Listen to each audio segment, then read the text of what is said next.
Ben, ça veut dire que la jeunesse autochtone se projette dans le monde et cherche bien sûr à être actuelle. Et notamment, il y a un grand mouvement de skate, comme il y a des TikTokers, des influenceurs TikTok autochtones.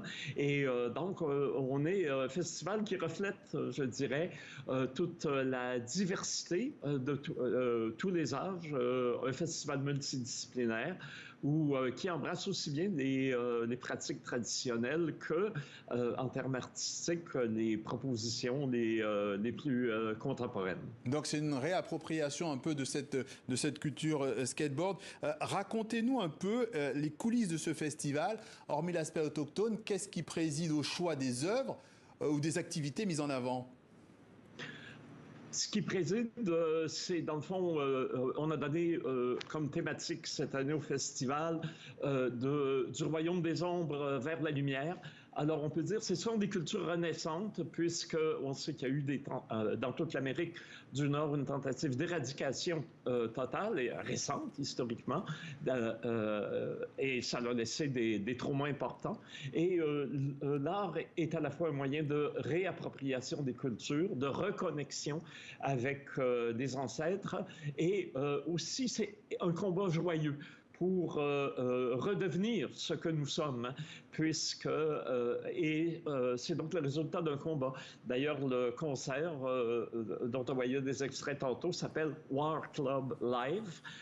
Et DJ Shub, qui est l'inventeur de ce qui s'appelle l'électronique power beat, donc quelque chose de très dansant, très joyeux, ça fait vibrer les foules, mais en même temps, c'est un rappel que nous sommes dans une perspective de lutte encore. Le Canada vient d'être condamné par Amnesty International pour avoir emprisonné un chef Wet'suwet'en.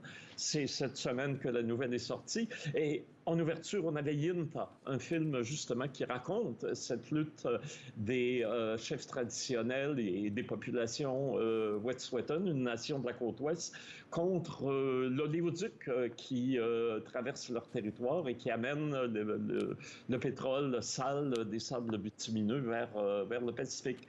Alors, mais les résistantes Wet'suwet'en, parce que c'est un combat beaucoup mené par les femmes, étaient là, oui. Et c'était pas, on pleurait pas, hein? On applaudissait, on riait.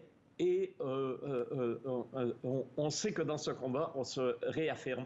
Donc, l'art, la culture, les pratiques aussi anodines que le perlage font partie de ce grand cercle de renaissance. Donc, il ne faut jamais perdre de vue la lutte.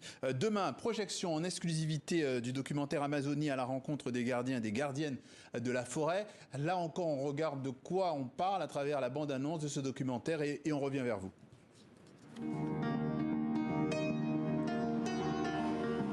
Je décide comme cinéaste de me joindre au projet de l'écologiste québécoise et ethnogéographe de formation, Marie-Josée Béliveau, qui a l'idée de remonter le fleuve Amazon pour aller à la rencontre des gardiens et gardiennes de la forêt. Os milhões e milhões que vieram para as empresas que foram multadas e o que vieram para as famílias que foram tiradas toda a liberdade. E aí as famílias? Ninguém vê as famílias. Essa daí, se você beber, você vai ser contaminado. Totalmente contaminado. Estamos llevando un caso bien grave en nuestro territorio, lo que es la minería. Nos afecta a nosotros porque nos contaminan el río.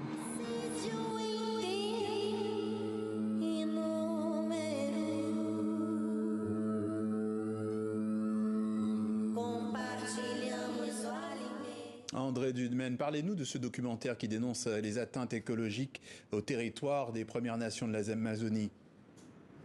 Oui, alors d'abord rappeler que Montréal est un lieu de rencontre des Premières Nations, une île au milieu de confluences, rivières, fleuves. Et traditionnellement, c'est l'endroit où... donc, le festival est vraiment international. On reçoit des gens et des œuvres de tous les pays.